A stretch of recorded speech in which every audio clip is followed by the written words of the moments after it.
من الشیطان الرجیم بسم اللہ الرحمن الرحیم۔ سورۃ المومن جو ہے وہ مکے میں نازل ہوئی،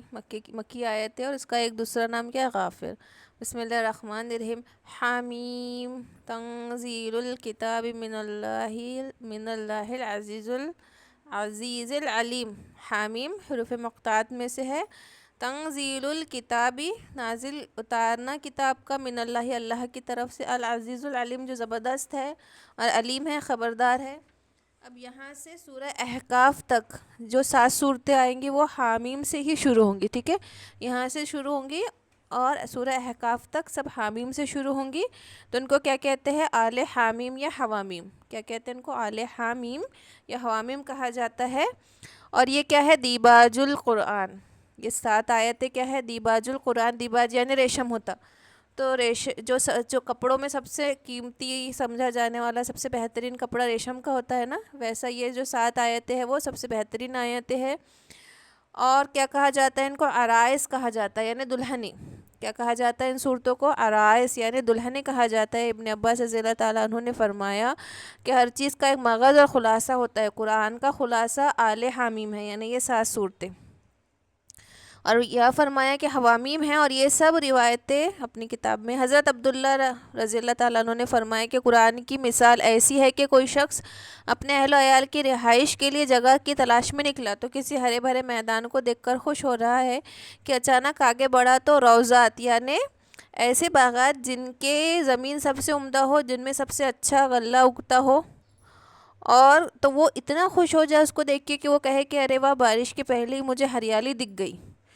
تو یہ بھی بہت عجیب تر بات ہے کہ بارش ہوئی نہیں اور سرسبزی ہر جگہ ہے۔ ایسی ہی مثال عام قرآن کی مثال ہے، اور یہ جو ہریالی کی مثال ہے یہ روضات یعنی یہ جو حامیم کی صورت ہے ان کی مثال ایسی ہے کہ حضرت عبداللہ بن مسعود نے فرمایا کہ جب تلاوت قرآن کرتے ہوئے آل حامیم پر آ جاتا ہوں تو گویا ان میں بڑی تفریح پاتا ہوں۔ ابو ہریرہ رضی اللہ تعالیٰ عنہ سے روایت ہے کہ آپ صلی اللہ علیہ وسلم نے فرمایا جس شخص نے شروع دن میں آیت الکرسی اور سورہ مومن کی پہلی 3 آیتیں حامیم سے الہی مسیر تک پڑھ لی، وہ اس دن ہر برائی اور ہر تکلیف سے محفوظ رہیں گا۔ اور آپ صلی اللہ علیہ وسلم نے فرمایا مجھ سے ایسے شخص نے روایت کی ہے جس نے، یعنی کہنے والے ابی محلب، حضرت محلب بن ابی صفرہ رضی اللہ تعالیٰ عنہ سے روایت ہے کہ انہوں نے فرمایا کہ مجھ سے ایسے شخص نے روایت کی جس نے خود رسول اللہ صلی اللہ علیہ وسلم سے سنا کہ آپ کسی جہاد کے موقع پر رات میں حفاظت کے لیے فرما رہے تھے، یعنی جہاد کا موقع تھا اور رات میں آپ نے تلقین کی سب کو کہ اگر رات کے وقت تم پر کوئی گروہ حملہ کر دے تو تم حامیم لا ینصرون تک پڑھ لینا تو حفاظت ہو جائیں گی دشمنوں سے، دشمن تمہارا کامیاب نہیں ہوگا تمہارے اوپر۔ اور بعض روایت میں ہے کہ حامیم لا ینصرون بغیر نون کے آتا ہے، اس سے حاصل ہوا کہ حامیم جو ہے وہ حفاظت کے لیے ہے، کسی نے حملہ کر دیا، کچھ کر دیا تو حامیم لا ینصرون تک پڑھ لینا، حفاظت ہو جائیں گی۔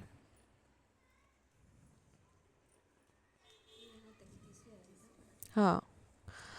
اور حضرت مصعب بن زبیر رضی اللہ تعالیٰ عنہ کے ساتھ کوفے کے علاقے میں تھا۔ حضرت ثابت ایک ولی اللہ ہے، تابعی ہے یہ، حضرت ثابت بنائی رحمۃ اللہ علیہ فرماتے ہیں کہ میں حضرت مصعب بن زبیر رضی اللہ تعالیٰ عنہ کے ساتھ کوفے کے علاقے میں تھا۔ میں ایک باغ کے اندر چلا گیا اور 2 رکعت پڑھ لوں میں پڑھنے کے لیے، تو میں نے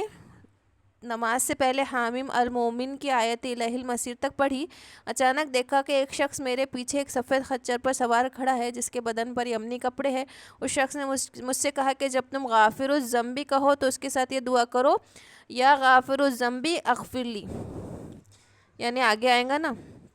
اس کے آگے کیا آیت ہے نا، غافر الذنب وقابل التوب شدید العقاب۔ غافر الذنب، غافر یعنی بخشنے والا، ذنب گناہوں کو،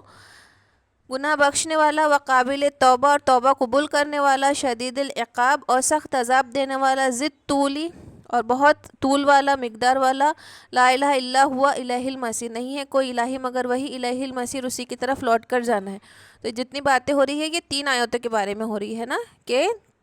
تنزیل الکتابی من اللہ العزیز العلیم، کہ کتاب کا اتارنا اللہ کی طرف سے جو زبردست اور علم والا ہے۔ غافر کا مطلب ہے، دوسرا نام اس کا غافر ہے سورہ مومن کا، غافر کا مطلب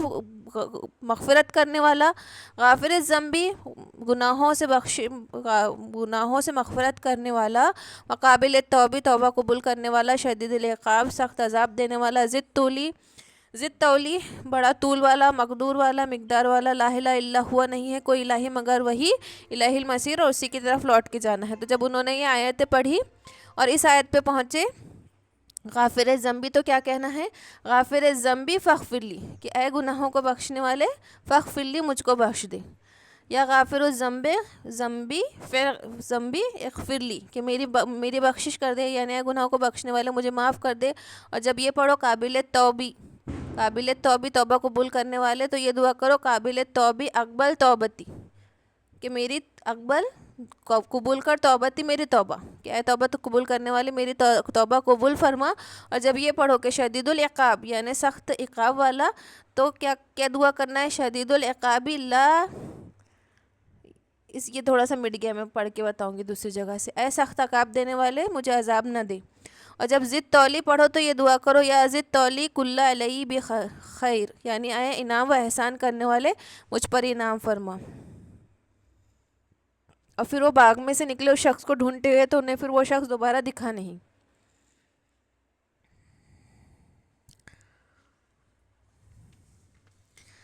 اور ایک مرتبہ کی بات ہے کہ عمر رضی اللہ تعالیٰ عنہ کے زمانے میں ایک شخص تھا جو ان کے پاس آیا کرتا تھا، اور پھر کئی وقت گزرا کہ وہ آنا بند ہو گیا، تو عمر رضی اللہ تعالیٰ عنہ نے اس کے بارے میں پوچھا کہ کیا حال ہے اس کا، کیوں نہیں، کہاں ہے وہ؟ تو کہا کہ وہ شراب کے عادی ہو گیا ہے۔ تو عمر رضی اللہ تعالیٰ عنہ نے ایک خط اس شخص کے نام بھیجا اور اس میں سلام کر کے کہا کہ اللہ کی حمد پیش کرتا ہوں جس کے سوا کوئی معبود نہیں، گناہوں کو معاف کرنے والا، توبہ قبول کرنے والا، سخت عذاب والا، یعنی یہ والی آیتیں لکھی انہوں نے سلام کے بعد کہ لا الہ الا ہوا غافر الذنب وقابل التوب شدید العقاب، کہ نہیں ہے کوئی الہی مگر جو توبہ قبول کرنے والا، بخشش والا، شدید العقاب سخت عذاب دینے والا، ذی الطول بڑا مقدار والا، لا الہ الا ہوا الہ المصیر، اسی کی طرف لوٹ کے جانا ہے۔ انہوں نے یہ آیتیں اس شخص کو لکھ کر بھیجی۔ تو اور کیا کہا خط دینے والوں کو کہ اس وقت دینا جب یہ شراب کے نشے میں نہ ہو، جب یہ پوری طرح ہوش میں ہو تب اس کو یہ خط میرا دے دینا۔ سلام کے بعد عمر رضی اللہ تعالیٰ عنہ نے یہ 3 آیتیں لکھی اور یہ ہدایت دی کہ نشے میں نہ ہو جب دینا۔ تو اس نے جب یہ خط پڑھا اور اس کلمات کو بار بار غور کرتے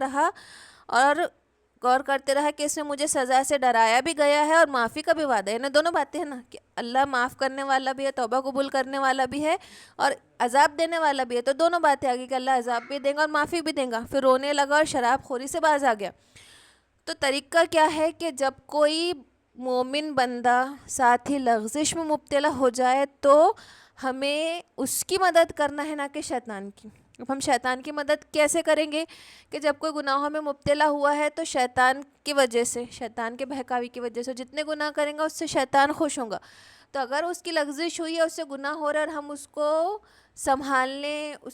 اس کے گناہوں کے چھڑانے کی فکر کرنے کے بجائے ہم اس کو آڑ دلا رہے، اس سے تعلق ختم کر رہے، اس کو برا بھلا کہہ رہے،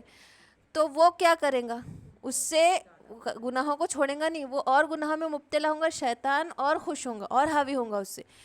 تو داعیوں کا کام یہ ہونا چاہیے کہ جس سے لغزش ہو گئی تو اس کے گناہوں کی ہم کو فکر ہونی چاہیے،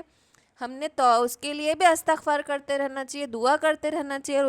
اس کے اوپر غصہ کر کے اس کے اوپر بلکہ اس کی اصلاح کی اس طریقے سے کوشش کرنی چاہیے کہ ہمیں اس بندے کی مدد کرنا چاہیے کہ وہ اس گناہوں سے باز آ جائے، وہ اس شدید گناہوں میں نہ پڑے، عذاب سے بچانے کی فکر کرنا چاہیے، نہ کہ شیطان کی مدد کرنا چاہیے۔ تو یہ طریقہ کیا ہے؟ یہ داعیوں کا طریقہ ہے یہ کہ کوئی گناہ میں مبتلا دیکھو تو اس کے لیے دعا کرو، نہ کہ اس کو چھوڑ دو یا اس کو آر دلاؤ۔ اب حامیم تو حروف مقطعات میں سے ہے، کئی دفعہ آتا ہے کہ اللہ پاک کا نام ہے۔ غافر الذنبی کے لفظی معنی گناہ پر پردہ ڈالنے والا، قابل توب یہ 2 الگ الگ ہے اور ایک ہی جیسا ہوتا ہے، اور طول والا۔ اب اس کے آگے ما یجادل فی آیات اللہ الا الذین کفروا فلا یغررک تقلبهم فی البلاد ما یجادلو جو جھگڑا کرتے ہیں فی آیات اللہ اللہ کی آیتوں میں، الا للذین کفروا مگر وہی جو منکر ہے، اللہ کی آیتوں میں وہی جھگڑا کرتے ہیں جو منکر ہے۔ فلا یغررک تو دھوکے میں نہ ڈالے آپ کو، تقلبوہم ان کا چلنا پھرنا فی البلاد زمین میں۔ اب اس سے کیا مراد ہے کہ اب اپنے کو تو یہ بات پہلے سے پتہ ہے نا کہ قریش جو تھے ہاشم پورے شام کا اور یمن کا 2 سفر کرتے تھے اور ان کو کوئی نقصان بھی نہیں پہنچاتا تھا، بڑے عزت اور رعب والے تھے، وہ کعبے کے متولی تھے، پانی پلانے کا کام حجاج کی خدمت ان کے ہاتھوں میں تھی، اور جب وہ سفر کرتے تھے تو ان کی بڑی عزت تھی، ان کو کوئی نقصان نہیں پہنچاتا۔ تو جب آپ صلی اللہ علیہ وسلم نے مبعوث ہوئے، نبوت کا دعویٰ کیا، قرآن کی آیتیں نازل ہو گئی، ان کو ڈرایا تو انہوں نے اسلام قبول نہیں کیا۔ اس کے بعد بھی وہ سفر کرتے تھے اور کہتے تھے کہ اگر ہم غلط ہوتے تو ہم اتنے امن میں نہ ہوتے، ہم اتنے عزت میں نہ ہوتے۔ تو یہ تو بڑی تشویش کی بات تھی نا کہ اللہ وہ تو جیسے کہ ویسی ہے، دنیا بھر کا آپ صلی اللہ علیہ وسلم کو نقصان پہنچا رہے، آیتوں کے منکر ہے، پھر بھی ان کے حالات جیسے کہ ویسے ہی چل رہے، وہی عزت مل رہی، وہ حفاظتیں مل رہی۔ تو اس سے آپ صلی اللہ علیہ وسلم کے بھی دل میں مطلب جو کم ایمان والے تھے ان کے دل میں کھٹکا پیدا ہوتا تھا، اور وہ بھی یہ کہتے تھے کہ اگر ہم کوئی غلط کرتے تو ہم پہ کوئی پکڑ آ جاتی، ہمیں نقصان ہوتا، لیکن ہم تو جھکے تو ہے۔ تو کہا اس پر یہ کہا کہ وہ جو چل رہے پھر رہے امن سے، وہ تم کو دھوکے میں نہ ڈالے، جلد ہی پکڑ آئیں گی، جلد ہی ان پر عذاب آئیں گا، جو غزوہ بدر میں اور پھر بعد میں فتح مکہ کے روپ میں آیا۔ کذبت، لیکن دیکھو ہم یہ سوچتے نا کہ وقت کتنا لگا ہے نا، کتنا وقت لگا، کتنے سال اس کے بیچ میں کتنی تکلیفیں اٹھانی پڑی، لیکن ہم کتنی جلدی کرتے نا، ہم ذرا سا نیکیوں میں لگ گئے تو ہم کو لگتا ہے بس ابھی کے ابھی رزلٹ مل جانا ہے نا، ذرا سا کچھ ہوا تو ہم ہمارے اندر وہ صبر نہیں ہے۔ جبکہ دیکھا جائے تو اگر ہم یہی دیکھیں کہ انبیاء کو کتنا سالوں انتظار کرنے کے بعد ان کو پھل ملتا تھا، اور ہم کتنے جلدی بے چین ہو جاتے۔ کذبت قبلہم قوم نوح والاحزاب، اور جھٹلایا اس سے پہلے قوم نوح کو، والاحزاب اور بہت سے اور کتنے فرقے، من بعدہم اس کے بعد، وحمد کلو امتن، اور ہر ایک نے ارادہ کیا، ہر ایک امت نے، برسولہم اپنے رسول پر، لیاخذوہ کہ اس کو پکڑ لے، وجادلوا بالباطل اور جھگڑنے تھے باطل طریقے سے، جھوٹے جھگڑے جھگڑتے تھے، لیدحضوا بہ الحق تاکہ ان کو ہلا دے، تاکہ ان کو ڈگمگا دے حق سے، فاخذتہم پھر پکڑ لیا ان کو، فکیف کان عقاب پھر کیسا ہوا میرا بدلہ، میرا سزا دینا کیسا ہوا۔ کہ آپ غمگین نہ ہو۔ اب نوح علیہ السلام کی مثال ہی دے کر یہ سمجھا دیا کہ کتنے سال تبلیغ کی، 950 سال، تو کتنی لمبی تبلیغ کی تھی، کتنا لمبا صبر تھا، جب تک ان کو کتنا کچھ برداشت کرنا پڑا کہ یہ کچھ سالوں کا چلنا پھرنا آپ کو نا امید نہ کرے، آپ کو دھوکے میں نہ ڈالے۔ نوح علیہ السلام اور اس کے بعد کتنی قومیں آئیں جن کو کتنے آزمائشوں سے گزرنا پڑا، رسولوں کو، ہر ایک کی امت یہی کرتی تھی۔ آپ کے ساتھ جو ہو رہا ہے نیا نہیں ہو رہا، جتنے رسول آئے ان کو یہ سب تکلیفیں جھیلنی پڑی، اور آگے بھی جھیلنی پڑیں گی، کہ جو دین حق کا کلمہ بلند کرے گا اس کے سامنے پھولوں کا ہار نہیں بچھائیں گا، کوئی عزتیں بہت نہیں ملیں گی، بلکہ وہ آزمائش کا شکار ہوں گا۔ تو جو یہ سوچ رہا نا کہ بھئی ہم تو بڑے اچھے ہیں، تو وہ اس کی تبلیغ صحیح نہیں ہو رہی، کیونکہ جب حق کا کلمہ بلند ہوگا تو باطل کو برا لگے گا ہی۔ اب ہم دیکھیں نا کہ یہ فرقہ تو بہت کم ہے، اور جب وہ حق کا کلمہ بلند کرے گا تو منکر زیادہ ہے، حق کے باطل زیادہ ہے، تو باطل برداشت کیسا کرے گا، اس حق کے کلمے کو برداشت ہی نہیں کر سکتا۔ تو ایسا نہیں ہو سکتا کہ کوئی کلمہ حق بلند کرے، کوئی نیکیوں کی طرف بلائے اور اس کو آزمائشوں کا سامنا نہ کرنا پڑے، ایسا ہو ہی نہیں سکتا۔ جیسا معاملہ رسولوں کا ہوا ویسا ہی امت کا ہوگا، سب کو یہ سب سہنا پڑا، اور ہر صحیح طریقے سے جو دعویٰ تبلیغ کر رہا ہے اس کو بھی تکلیف اٹھانا ہی پڑے گا۔ اور آخر میں کیا ہے کہ فکیف کان، اللہ کا عقاب ایک نہ ایک دن ضرور آئے گا، وکذالک حقت کلمات ربک، اور اسی طرح ٹھیک ثابت ہو گیا کلمہ بات ربک آپ کے رب کی، علی الذین کفروا وہ لوگ جو منکر ہوئے، انہ اصحاب النار کہ وہ دوزخ والے ہیں، الذین یحملون العرش ومن حولہ، الذین یحملون العرش کہ وہ جو حملہ اٹھاتے ہیں عرش کو، ومن حولہ اور اس کے ارد گرد، یسبحون بحمد ربہم وہ تسبیح پاکی بیان کرتے ہیں اپنے رب کی حمد کے ساتھ، ویؤمنون بہ اور وہ اس پر یقین رکھتے ہیں، ویستغفرون اور وہ بخشش کرواتے ہیں، گناہ بخشواتے ہیں، للذین آمنوا ایمان والوں کے۔ تو یہ بہت بڑی، کتنی بڑی یہ دیکھو اکرام کی بات ہے یہ مومنوں کے لیے، کہ کون دعا کر رہا، مومن بندوں کی مغفرت کے لیے وہ فرشتے دعا کرتے جو بہت مقرب ہے، اور عرش کے اٹھانے والے فرشتے مقربین ہیں، بہت نزدیک ہے نا وہ، باقی سب کو اجازت نہیں ہے اتنے سارے فرشتوں کی تخلیق کی اللہ نے، تو عرش کے پاس جو فرشتے وہ بہت مقرب فرشتے اللہ کے، تو مقربین کیا کرتے ہیں؟ ایمان والوں کے لیے مغفرت کی دعا کرتے، تو یہ بہت اکرام کی بات ہے کہ جو ایمان لاتا ہے، جو نیکی کامیں لگا رہتا ہے، تو ان کے لیے فرشتے مغفرت کی دعا کرتے ہیں۔ ربنا وسعت، اور اے میرے رب وسعت کل شیء رحمت، ہر ایک شے میں رحمتن تیری رحمت، و علما اور علم میں، فاغفر للذین تابوا پھر بخش دے ان لوگوں کو جنہوں نے توبہ کی، واتبعوا سبیلک جو تیرے راستے میں چلے، وقیہم عذاب الجحیم اور بچا ان کو عذاب جہنم سے۔ یہ دعا کرتے فرشتے ان لوگوں کے لیے جو ایمان والے ہیں، اور لاکھوں تک ہے ان کی، اور وہ کیا کہتے ہیں؟ کرو بھی کہا جاتا ہے ان کو، اور ان کی تعداد لاکھوں میں ہے، مقرب فرشتے ہیں۔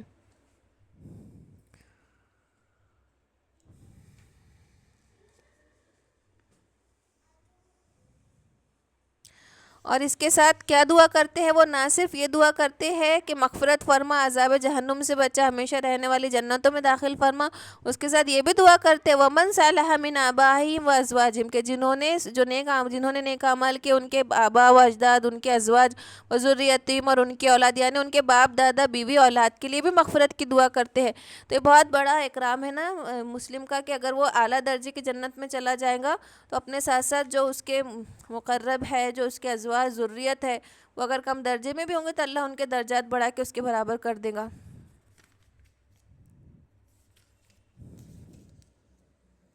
ربنا وادخلہم جنات عدن التی، اے ربنا اے ہمارے رب، وادخلہم کہ ان کو داخل کر دے، جنات عدن التی جنات ہمیشہ رہنے والی، التی وعدتہم جس کا تو نے وعدہ کیا، ومن صلح من آبائہم وازواجہم اور جو نیک تھے ان کے آبا، ان کے باپ، وازواجہم ان کی عورتیں، وذریتہم اور ان کے اولاد، انک انت العزیز الحکیم کہ بے شک تو زبردست حکمت والا ہے، وقیہم السیئات ان کو بچا برائیوں سے، ومن تق السیئات بچا ان کو برائیوں سے، یومئذ اس دن، فقد رحمتہ کہ جس دن تیری رحمت ہوں گی، وذالک هو الفوز العظیم اور یہ بہت بڑی کامیابی ہے۔ تو یہ پیاری سی دعا کرتے ہیں مقرب فرشتے ان لوگوں کے لیے جو ایمان لائے، تقوی اختیار کیا۔